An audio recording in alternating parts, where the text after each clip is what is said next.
There you go. Today, one of the AIER board members, Matt Miller, who currently works for Pride Schools, is going to be our sort of MC and moderator for the discussion today. And Matt and Mike will sort of let you know how to engage, but our hope is that we can have a conversation with Mike and then have a conversation between all of us as we go. We need us to end a pretty hard stop around 5, so we'll go until then. Any questions before we get started? Great, Matt, I'm going to turn it over to you. Okay, emphasis on sort of. I heard that. I want to welcome Mike Dunn, who is currently the superintendent of ESD 101. Prior to that, he was superintendent of a school district, principal of a high school, teacher, coach, and probably a bunch of other things that I've left out. Is that right, Mike? Yeah, like a custodian way back when I was in college. So yeah, I've done a few other things. Duties as assigned. Right. And I'm just going to say congratulations on a recent announcement that you're going to move on, not necessarily to retire for good, but retire from a long career in education. I am. Yeah, I'm going to see if an old dog can rewire into something new. Well, congratulations. But I bet you never thought that your career in education, at least, would traverse a global pandemic. I certainly hope not. Yeah, so no, I never did contemplate that, Matt. Well, as Mike said, our focus here is on, in general, education, innovation, pandemic, lessons learned. And I've got some questions to start off the conversation, but I hope others will feel like you could ask your questions as well, or probe deeper on what Mike has to say in response to just the few questions that I have. But I wanted to start just with an overview question, which is from where you sit now, Mike, from what you observe, how would you characterize where school systems are now, today, considering that we're still operating within the pandemic? Well, I think in a variety of ways, school systems have shown admirable adaptability to circumstances that are way beyond the direct control of anybody. But I also think that there is, we're in a state of transition, and I might say confusion about, really what is it that we need to do? What is it that we can do? What are the variety of factors that need to be considered as we move forward, trying to do our very best to prepare every kiddo who walks through our door, or who for much of the last 21 months has logged on to our electronic gatherings. And very often, as all of you know better than me, when they were having to do that, very often didn't turn on their cameras. So I think school systems are, as I say, in a state of transition, a state of confusion, but I also don't want to get lost in saying that in my admiration for their adaptability through all of this, and their resilience through something that has lasted longer than I ever would have dreamed. When we were all together in a meeting at our ESD, and by we all together, I mean all of our superintendents in our region on Friday, March 13th of 2020. And during the meeting, we got a call from OSPI saying the governor is going to want to shut down schools. That was just not a place where we had yet, thought we were going to be. So it's been quite the journey since then. Some folks are, you read this over and over about school systems. Schools are slow to change, yet that change came upon, as you say, rapidly and very suddenly. And then things changed profoundly.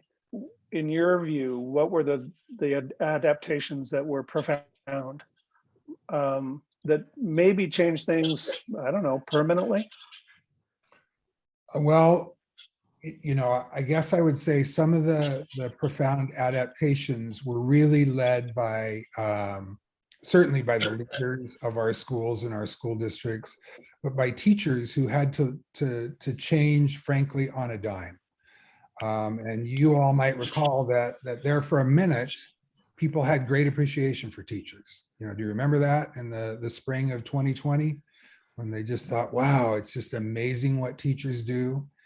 And I found it amazing what our teachers did across the region that we serve at our ESD, including lots of teachers in lots of places where lots of kids didn't have connectivity.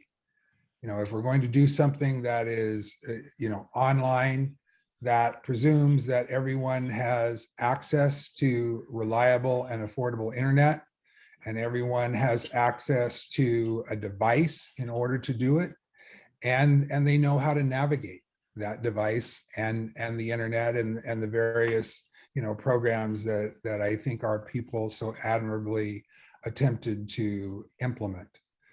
So I would say that we very quickly figured out how to do things we hadn't done, like how do we make connections with kids when those connections are not easily possible? How do we make sure that every kid gets an opportunity to eat, which was really the first thing that needed to happen back in 2020. And I think schools and districts stepped up to that in remarkable ways. And as I say, I think for a little bit there, parents in the larger community were pretty darn appreciative of that. The more difficult thing to watch over time is how some of that appreciation has waned, and has led to even more complicating factors and more, I guess, divisiveness than what I had experienced in the previous 40 years of my career. Yes, it seems as though, to distill it down, the lesson learned was that no school system is an island. Right. There's profound interconnection with families and how they live their lives, from nutrition to daily lessons, etc. But we're back now, back in school.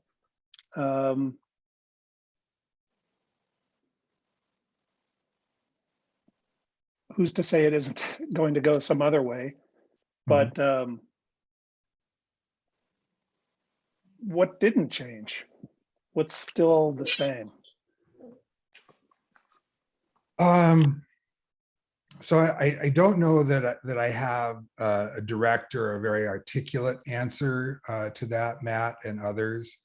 But I think that, now 21 months later, headed into a winter break in the last month of 2021, we can look back and say that maybe what didn't change, but really what was exacerbated as a result of all this is some really profound inequities that exist for different kids and different families and different schools and different school systems.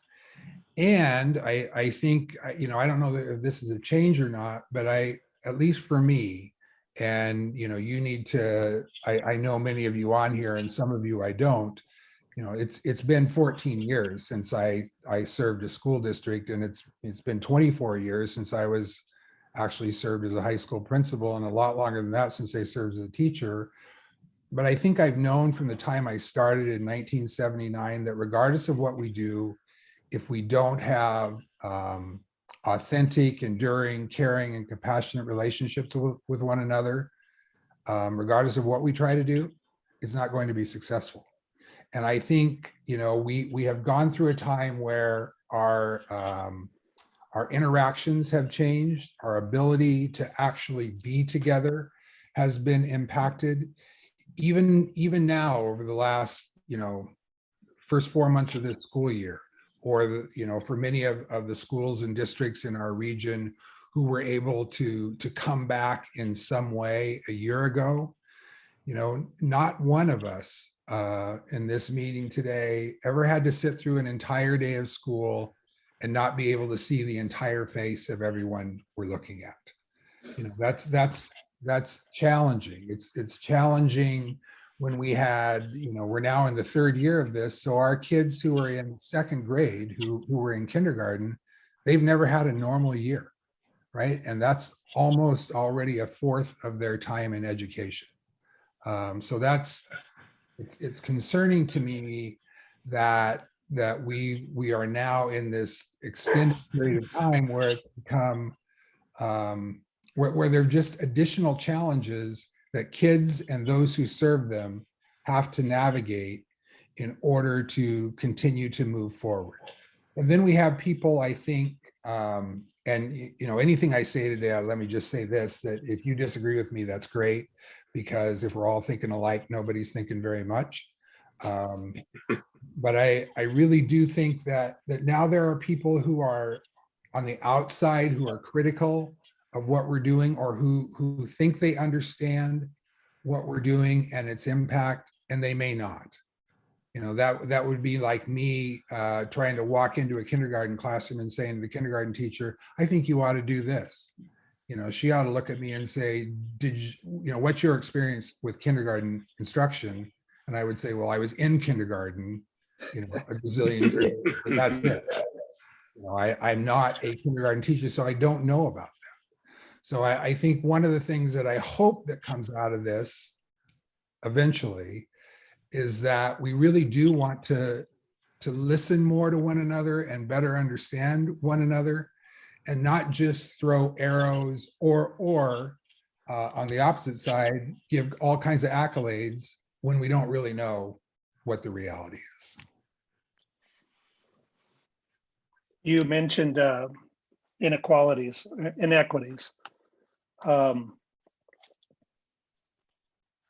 Do you see movement to address those? I know you mentioned technology as it exists in the rural versus the urban environments. I know that's sometimes an artificial distinction, but it's probably very real. Do you see movement to address those? Yeah, in some ways I do. I certainly see a desire to do that, but I think the complexity of doing so is easier addressed by saying it than by doing it. You know, I look out here on the people on the screen, and one of the people is one of the superintendents in one of our school districts that frankly is a school district that, while it's rural, it's not very far away from Spokane at Reardon Edwall. And yet, Eric, if he wanted to take over the rest of this session, he could tell you that up to 60% of kids in the Reardon Edwall school district live in places where there's either no cell coverage at all or very unreliable access to the internet. Now, as you said, Matt, there's a difference between rural and urban, but there's also, you know, kiddos who live in urban areas where they can't afford internet, right? Where they don't have access to internet the way all of us on this Zoom do. So are we addressing it? Yeah, I mean, you know, there's people who are saying, well, we're going to finally assure broadband to everybody. Well, that's a wonderful thing to say. It's also really specific in how you have to do that. And I think that, you know, when we say, well, we've got all these wonderful technologically based programs now in order that kids can navigate that. I'm not a recently experienced teacher, except at the university level, but my wife is a second grade teacher. And so I watched that for the entire spring of 2020 and during all the hybrid time that they spent in her district last year. And believe me, you know, some parents were better able to help their children with that than others, right? Not everyone has equal ability or capacity to do that. And so I think it just has reinforced for me the fact that we really do need one another. And we need to learn enhanced grace with one another. Grace with how we treat each other, with how we understand realities that kids or their parents and families are dealing with, and how we understand how our staff members are dealing with that. Because every person who works in one of our schools or districts is a human being with a family of some kind and with their own challenges that they've had to navigate. And, I've said over and over again to, people in my immediate family that I don't necessarily think everyone has been at their best the last 21 months. We've tried, and we get up every morning and we, put on our armor and by gosh, we're going to go do it. But there are just things that are really impactful. And I, for me, it's changed in some really positive ways, but in some really difficult ways, the dynamics of my particular job. And my job isn't nearly as important as the job as the kindergarten teacher, the school bus driver, the cook, the aide in the special ed classroom that are providing direct service to young people. What I'd like to do is surface one other topic, and then other folks can jump in with their questions. Related to what you just said is a whole bunch of information being published recently, including by the United States Attorney General. Wrong Surgeon topic. General. Surgeon General. Just show you where my brain has been. Yeah. About the behavioral and mental well-being of students having been impacted.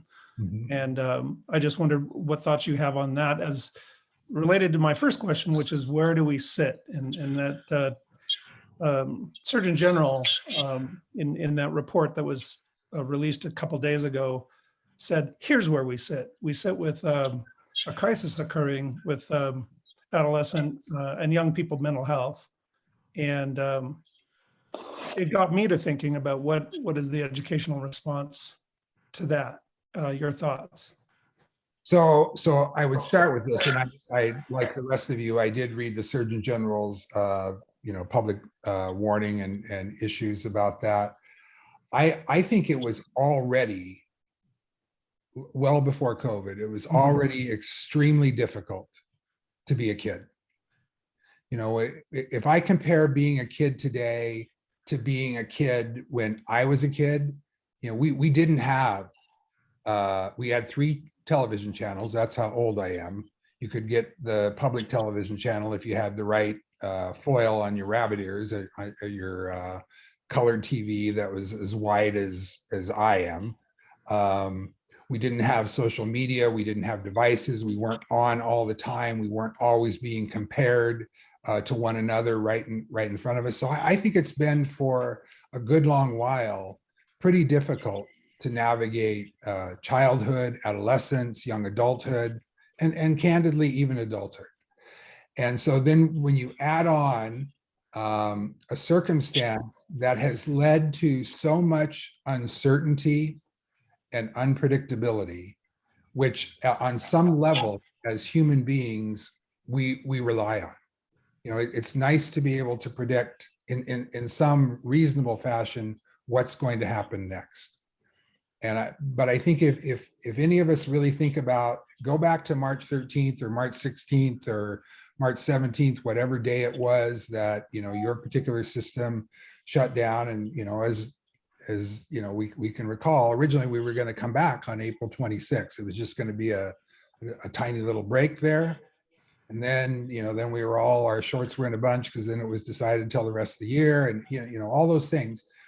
Our ability to predict this is almost none, right? So if you go back to where we were in the early to midsummer of 21, our superintendents were telling us, and I was advocating with people at the state level, that it's just not going to be possible for our kids to come back to school and to have to wear masks. That was such an impediment to normalcy, I guess. Well, then Delta happened. And so, how could you not, argue with we still needed mitigations? And yet here we are, 6 months later from that, and we're still wearing masks. And I'm not saying that masks are the issue. I don't think they are. In fact, I've read the research on that, and I'm not a scientist.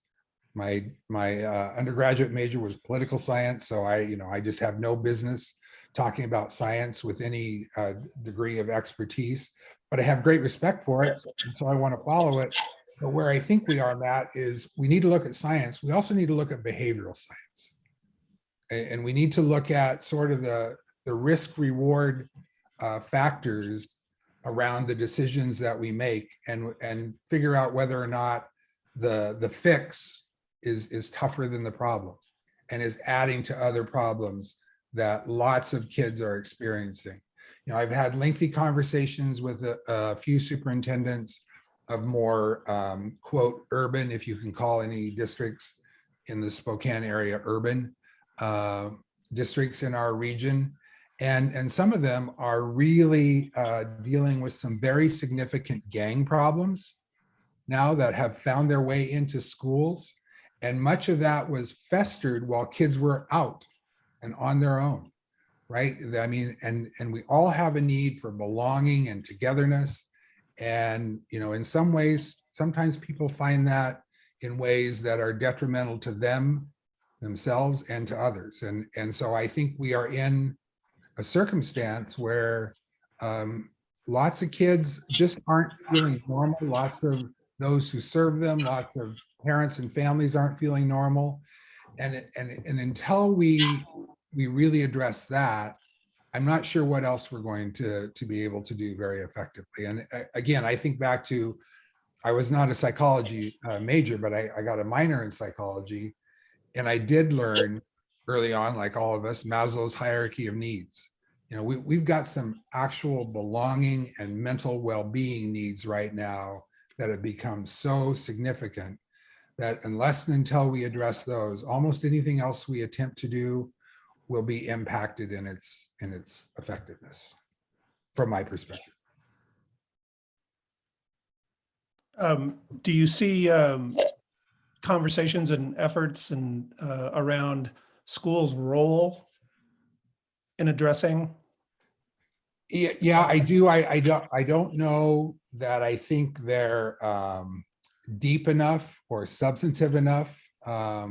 And I'll give you just an example, and I'm not trying to throw him under the bus, but the other day this came up on a statewide webinar with our state superintendent, and he said something similar to what I just said in terms of, kids were already struggling, but he was saying it's really not worse because the suicide rate is not really worse. We already had a high suicide rate, and it's still about the same. Well, I don't know that I see it that way. If we have one suicide, it's too many, right? And we've for a long time had too many young people in their lives via suicide in our state. And even though that hasn't changed, I think if we could really get inside the heads of the young people that we serve, and maybe our own, and say, are we feeling as happy and as normal and as fulfilled, whatever normal is, as fulfilled as we'd like to? And I think for many people, the answer to that would be not really, if we're honest with ourselves. Thank you. We're coming up here just about on the halfway mark, and I want to invite folks here to jump in and ask your questions of Mike, either tangentially going off some of the topics that have been raised or raising your own. Mike, do you have one? And halfway in, I will say you now know for sure that when Mike Pudiatin said that we had a celebrity guest speaker, you can see you sure as hell don't. You just got me. So I disagree. I disagree too. Yeah, I had a question and something that I've been thinking about a lot since the last conversation that AIR hosted around some of these issues, which was a couple of months back. We had Dr. Mary Ryersey, who actually used to work here in Spokane, and in recent years has been the director of innovation for the XQ project. And if you don't know what XQ is, you should look it up because it's a very interesting, innovative school development. And she's director of innovation there. And we asked her a very similar question to what Mike was talking about just a moment ago, about what were the most innovative schools in the nation doing, how were they doing COVID school, and were they doing anything different than other schools? And her response was basically that she felt the most innovative schools were the ones who were able and willing to put the social emotional needs of the kids on at least the same par as the academic development of kids, and maybe during this time even more importantly. So in other words, when we ran into one of these problems where the social emotional developments of the kids was running smack into the academic requirements or other things that we need to fulfill, these schools were putting the social emotional needs of the kids first. And I thought that was a really interesting observation, that from all, and she's working nationwide with innovative schools, and she said that was the difference. So it wasn't the kind of school or the size of the school, rural, urban, etc. It was those schools who were actually really putting a lot of effort into recognizing the social emotional developmental context of this thing. So I was curious sort of about how we're thinking about that issue, both locally and regionally and throughout our state. Well, I'll say a couple of things. First of all, Mike, Mary Ryerson and I had the opportunity to work together years ago at 2 different high schools. So we've been friends forever, and I have just unbelievable respect for her, and was fortunate to see her just a few weeks ago at the Duke Gonzaga game in Las Vegas. And we had a short little conversation about this. I think Mary's absolutely right. I would also frame our conversations about that around a perspective that I have that doesn't make me right, it makes it my perspective. But when I started 40 some years ago, we did not talk about social and emotional learning. It wasn't a thing we talked about. And part of that was because inherently, I think people who want to become teachers and want to work in education know how important that is. That's why they want to be a teacher, right? I didn't become a teacher so I could make sure kids learned everything possible about United States history. I became a teacher because I cared about kids and their well-being and their future. And I think we let the pendulum swing pretty far toward academic standards and high stakes testing and some of that. And ultimately, kids were like, this is not doing it for me, right? This is not really feeding who I am or who I want to be. So I think this has, if anything, it's only solidified that we can't be so far over on the side that everybody has to meet XYZ standards in XYZ curricular areas until we really, as corny as this sounds, until we really help kids understand how much we care about them, how much we want to know them and want to, support who they are. It doesn't matter what we try to do pedagogically or in terms of any written, tested, or taught curriculum, from my perspective.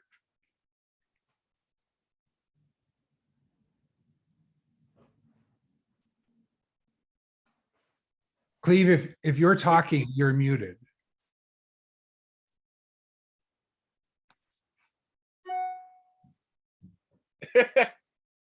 Unmute. Is that better? That's Yeah, better. now we can hear you.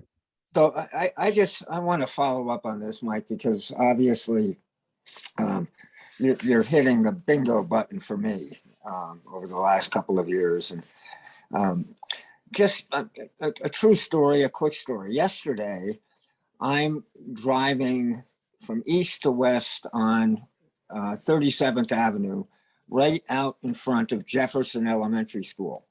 I'm driving with my daughter. It's in the afternoon. I'm heading down the road, and all of a sudden I'm coming upon a kid and 2 adults in front of Jefferson School. The kid decides he's going to get right in front of my car, and forcing me to stop.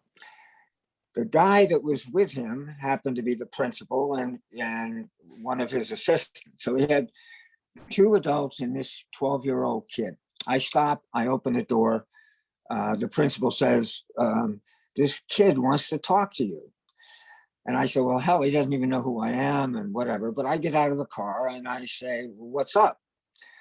And he said to me, I want to die. I want to kill myself. And okay, well, that wasn't quite what I expected when I got out of the car, but that's what he was saying. So clearly what these two adults were doing, we're trying to figure out how do we contain the kid enough so we get the help and sort of bring the temperature down and get this kid focused and back off the street and into school, and then Lord only knows where. And to this day, this moment, I don't know what was the follow-up. But the point here is just to underline what you're saying and to really challenge the structural institutional needs here. How in the world, given the fact that this is a kind of kid, obviously an extreme example, but he's the kind of kid that's coming in there. I mean, every single day with whatever drama or trauma or whatever pain, isolation, alienation, anxiety, depression, whatever the label psychological is, we've got those people filling up the pews in our classrooms.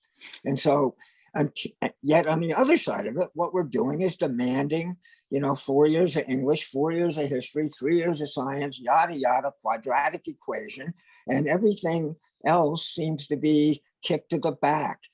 Everyone knows that has to come up front, but we can't seem to move any kind of institutional organizational change around the fact, how do we find this balance that Mike just talked about? How do those schools do what they're doing? And what kind of glacial, bombardment needs to happen so we blow up some of this inertia to start saying it's time for something significantly different, not just a tinkerness on an edge, but some kind of recalibrating what it means to be in a classroom, what it means to be a kid, what it means to be a family and a teacher. I just don't know. I mean, I've spent my life, most of it, trying to push on the boundaries of the big box schools to try to figure out ways to actually get to what we're trying to do here. And you can do it if you're Eric Jerson. He's got a great school. He's got 100 kids. He's working his ass off to make sure every kid is known and loved and felt, and, all of that stuff. How do you do that at LC? How do you do that at Shadle? How's your son doing? How do you break down this kind of? So anyway, that really, I think, has got to be the next step. Somehow, there's got to be some courageous sort of superintendent that's running a district that can say to their schools, we can do things differently. We're going to have to go and get a waiver from the state, maybe. We're going to have to redesign what an English credit means. Whatever it is, there's enough creative juice to be able to turn this stuff around, but it doesn't seem to happen. And I've spent 40 plus years as well. And I'm still baffled, bewildered, and befuddled. Well, I'll just say to that, Cleve, and then Eric, I see you have a question or a comment. I've been saying for a long time, long before COVID, clear back to when I was serving as a high school principal, the whole structure of how we do this makes it very damn difficult. I don't know how many adults do 6 different disconnected things a day in their job. Correct. And yet we throw a kid into the abyss of middle school and high school where they have to navigate 5 or 6 or 7 teachers and different curricular areas and expect them to be able to do that well. Years ago, the Meade School District had a summit. Matt, I think you might have been there at the time. And I remember watching a video from that summit, and a girl who was a senior, she might have been a senior at one of the 2 comprehensive high schools or MEAD, I don't know. I don't remember now. But she looked into the camera and she said, "You had my education correct until the end of 6th grade."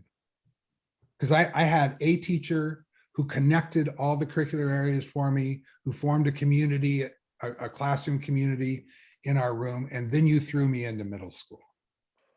I think we have to think about things like that. And I recently had a conversation with our youngest son, who happens to be 30 years old, who's an attorney now, was a a student who is well organized, liked school, liked academics, all of that. And he said to me, you know, Dad, I've been thinking about it. And I think the high school I went to was a pretty good high school for kids like me. But he said, I'm not sure it was very good for kids who weren't like me. He said, frankly, we had a lot of those kids. Yeah. And I think we got to think about that. And the fact that a kid doesn't learn in the same way as another kid, that's not the issue. The issue is they are who they are. And do we care and do we meet them where they are? Are there ways that we can do that? And that's become even more challenging, but also even more important in what is now a pandemic impacted reality. Eric, you have your hand up. Thanks, Mike. You know, I don't have a day go by that I don't have probably at least 5 different marketing messages to me about learning acceleration and learning loss and catching up. And it isn't really just even through marketing. I hear that messaging in professional development that I attend, and you know, West Valley, Cheney, a whole bunch of districts are working on formalized professional learning communities with Solution Tree, which I think it's great stuff. I really believe it's good work. The hard part for me is right now that good work is coinciding with, as Mike said, you know, how do you get it social emotional if those aren't what your standards are, and you're focusing all this energy and 27 different late start days on standards that are related to curriculum, and you get everybody all talking about curriculum, then we're not talking about social emotional. Social emotional, you know, happened back on October 8th, one day, or equity happened on one day. And so I'm wondering about, as I'm going to hybrid this question with a little bit of where Cleve was headed, I think is, I'm hearing about competency-based learning catching on. I'm seeing some momentum in that direction from the state board. I'm seeing the Aurora Institute has done a lot of work around that and is pushing on that. And it looks like really good quality stuff. And I guess I wonder if that is something that can help us start to break away from the 6 period a day, everybody's got to do the same 24 credits kind of thing. What is your feeling about this competency-based movement? And is this something that really is going to have some traction, or is it kind of still at the fringe?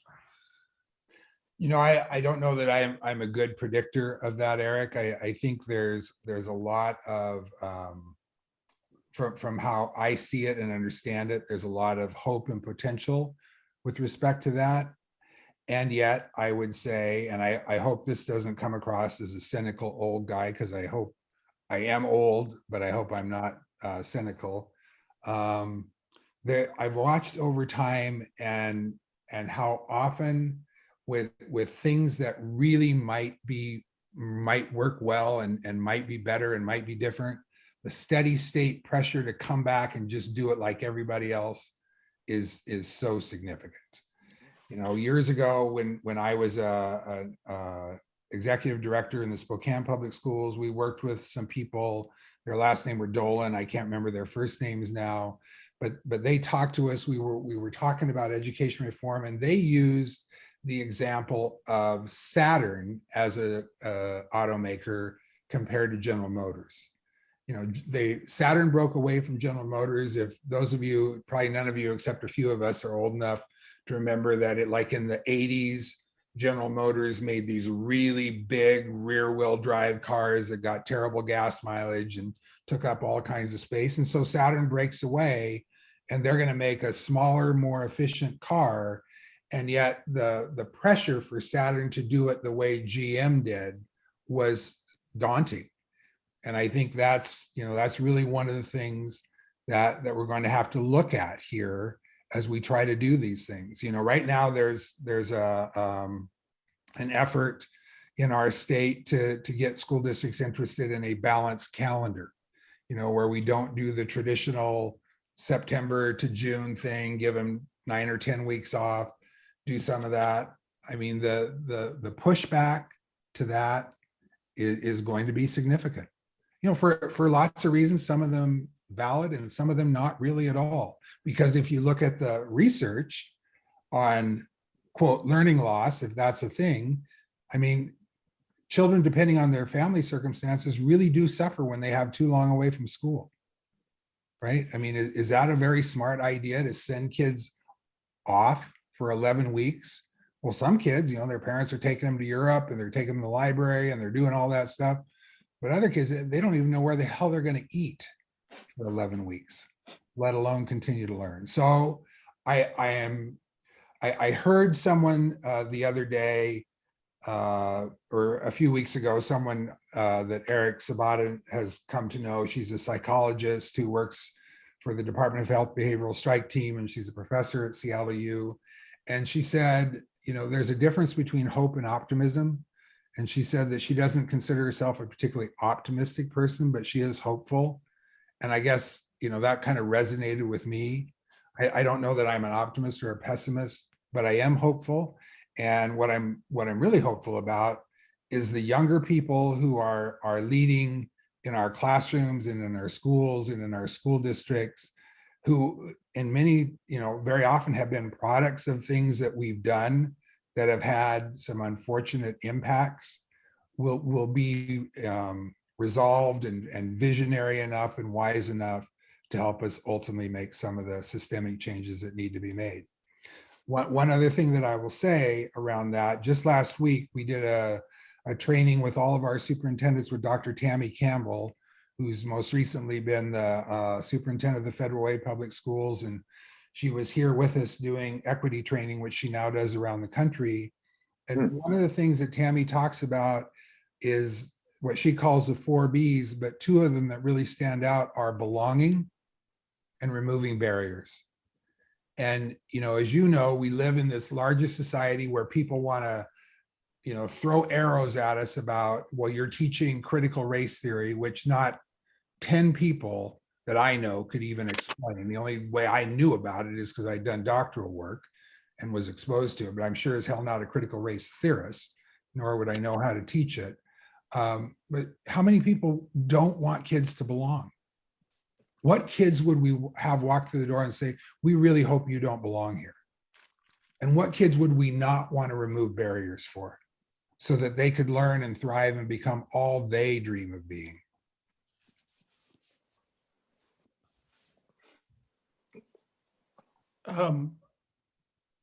Is it Tanya or Tania? Did you have a question? I didn't. My name's Tanya, Tanya?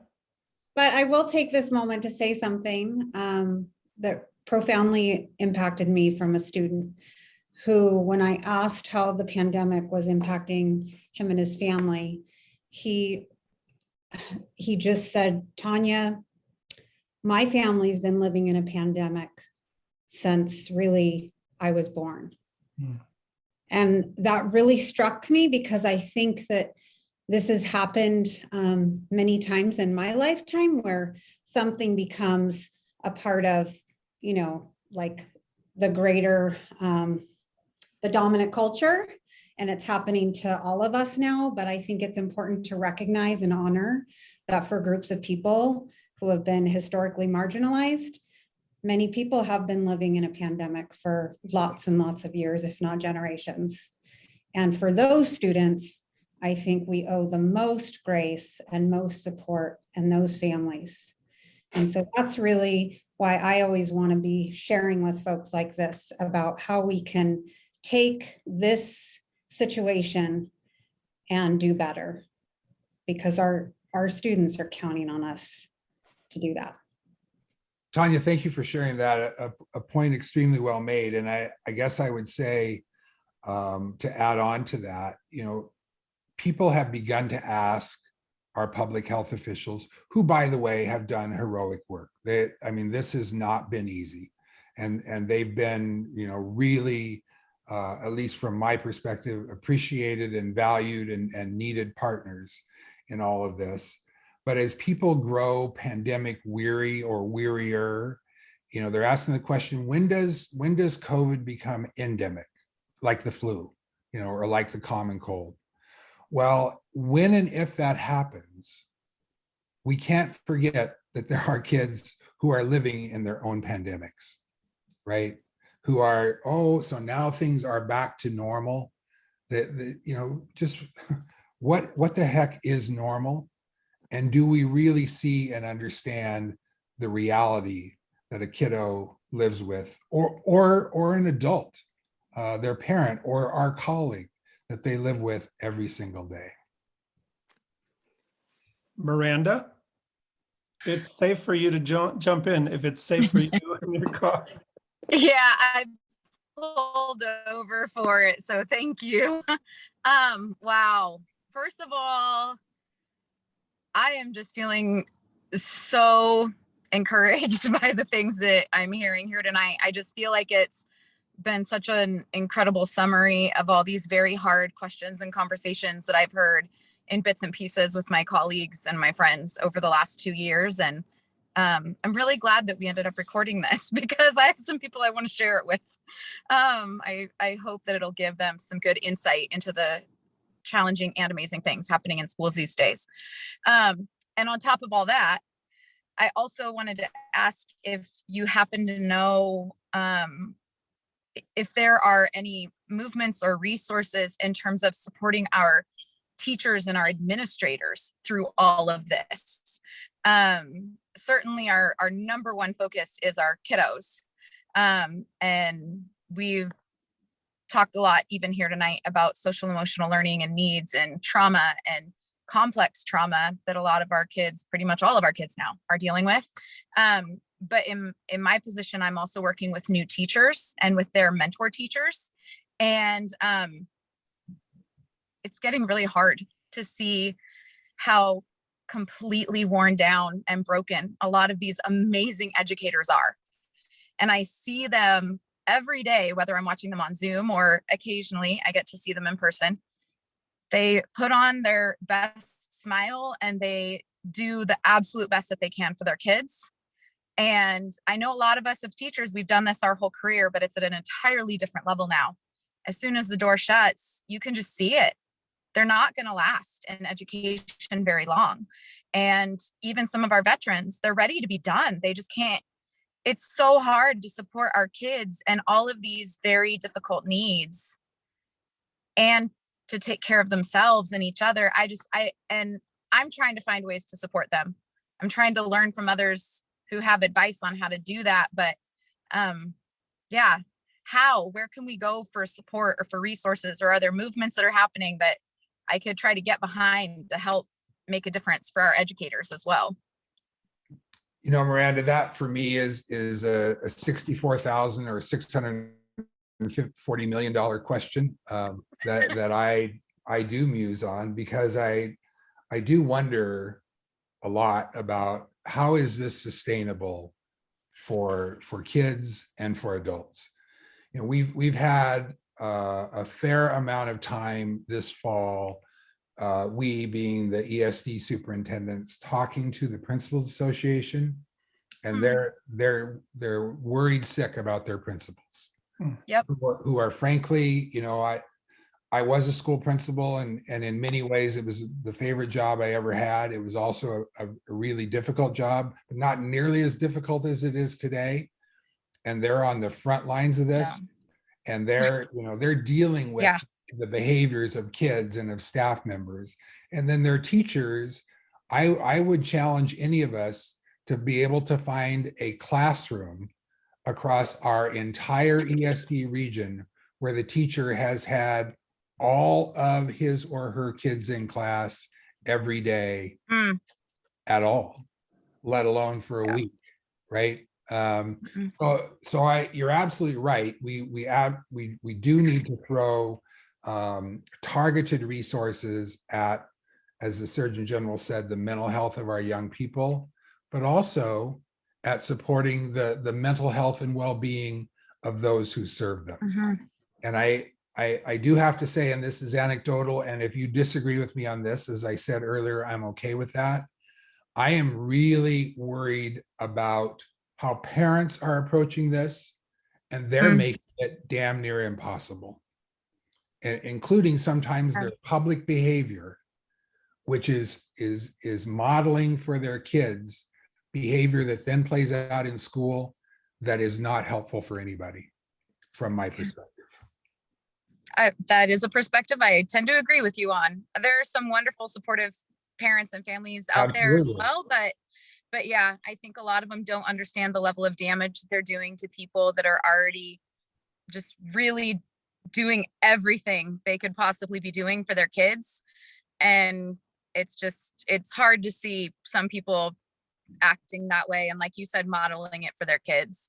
And then I just on the chat too, Tanya just mentioned we can't give what we don't have. And so our educators, our administrators, K-12, even university level, they're out there, we're trying to give what we don't have for ourselves at this point in time. But some of these folks in the public still expect us to have it.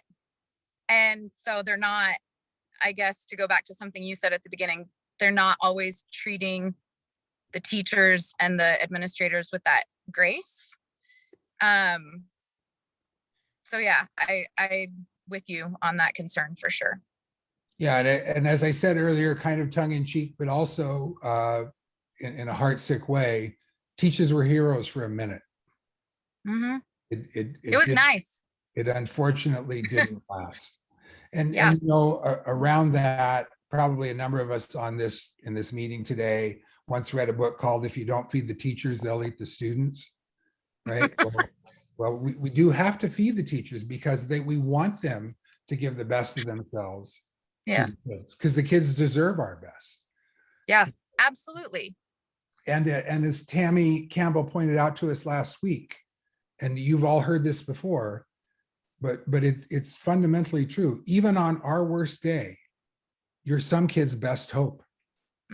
Yep. Yeah. Yeah. Well, thank you. I appreciate the perspective and the encouragement for sure. And yeah, if anybody else knows of other resources or ideas, send them to me because I'm looking. Thank you. Great question. This is Martin from Spokane County Juvenile Questions. So one question I have for Mr. Dunn, and I guess everybody else, I'm obviously not an educator, but have experienced all 14 school districts in our county. And when this pandemic first hit, I've got a good enough rapport with the superintendents to where they had what I refer to as their movers and shakers, explain their plan. And guess what? All 14 school districts had a different plan to how things were going to, whether they're hot spots or where the meals are going to be delivered. Can they deliver laptops at the same times? I guess the moral of the story, that what I'd like to answer is what's being done to capture the student's voice? Because one thing we've learned in the justice field too, and my job consists of working with adults, abused and neglected kids. I deal with CPS. I oversee obviously a plethora of systems, but there have been things that came out of this pandemic that have also been good for a population of our citizens, and we want to keep that. We don't want to throw the baby out with the bathwater. And I kind of feel I learned a lot about education from Gene Cemente when I was blessed to work in West Valley under a grant. And for Cleve too, I think as education changed, and I'm not as brilliant as you folks, so I may mess up. I think education swung a totally different way, whereas I think a lot of the teachers don't have that skill and ability to build relationships like I consider the old timers when I went to school have.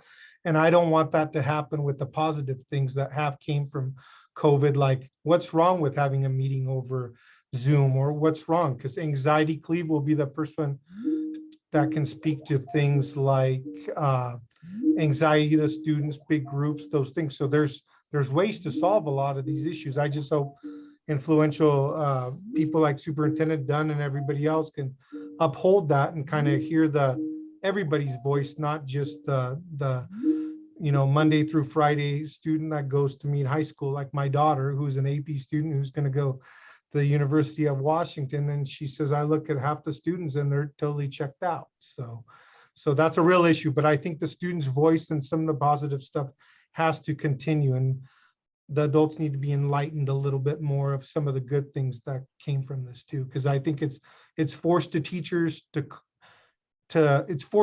call home again, which kind of that, I know teachers kind of went away from that for a while. So that's my piece.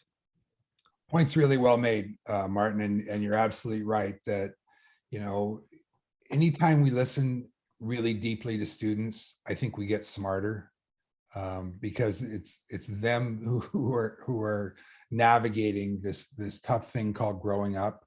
And so I think you're absolutely right, and I think you're definitely right that for a population of students, they could be seen and known in a different way than they could be as one of 30 kids in a classroom at a large comprehensive high school, or even a smaller high school in our region. So we definitely don't want to lose that. I just have to say, it kind of relates back, Dr. Dunn, to your comment about the student who said everything changed at 6th grade. And I think that model of having one teacher or one advisor, one adult that is caring for you, that you can go to every day, day in and day out, is just so important.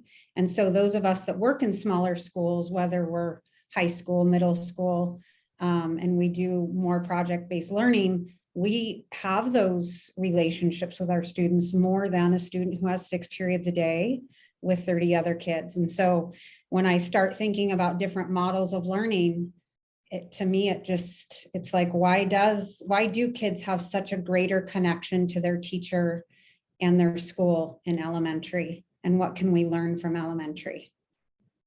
Yeah, and along those lines, I've thought about that for a long time, but I remember in the summer of 2000, we took a visit, or maybe it was the spring of that, I don't remember now, but we took a visit to 2 schools in California, one called New Tech High in the Napa Valley, and one called High Tech High in San Diego. And I remember being at New Tech, where they didn't, try to teach everything in the curriculum. And we had a kid talk to myself and the then superintendent with whom I worked, Dr. Gary Livingston, about Keynesian economics. I mean, he knew more about Keynesian economics than the college senior. And I said, Gary, let's go back to Spokane. We'll go to every one of our high schools. You won't find a kid who knows this much about Keynesian economics as that kid. Now, did he do everything that we had in our jam-packed curriculum? No. But do you learn everything anyway? I challenge any of us to pick out 10 things that we really remember from the high school we went to, that we've used just really substantively the rest of our lives, in terms of actual content. Did we learn how to think? Did we learn how to write? Did we learn how to communicate? Those are really important things. But I'll tell you what, I spent time trying to play like I was a math student and trying to prove the damn theorem that the teacher wanted me to do. I've never had to prove a theorem in my life since then. Well, Mike, I hate to be the guy that does this, but I know you've got some things that you need to go do. And so I wanted to say thank you, and thank everyone for being here. We're at the 5:01 hour. And so we have to call it quits. Thank you. I appreciate your presence here today. Yeah, thank you. Thanks for including. Great, thank you. Thank And you. thanks for everybody Happy holidays. for dialing in. Hi, everyone. I'll be sure to send an email. I got your emails if you registered on Eventbrite, and I'll send an email link to the recording to everyone sometime in the next day or two. Thanks, Mike. Thank Mike. you guys all for being here. Super appreciate seeing all these faces. It was great. Nice And Mike, to see you. thank you very much for this. AIR really appreciates it. Thank you. All right.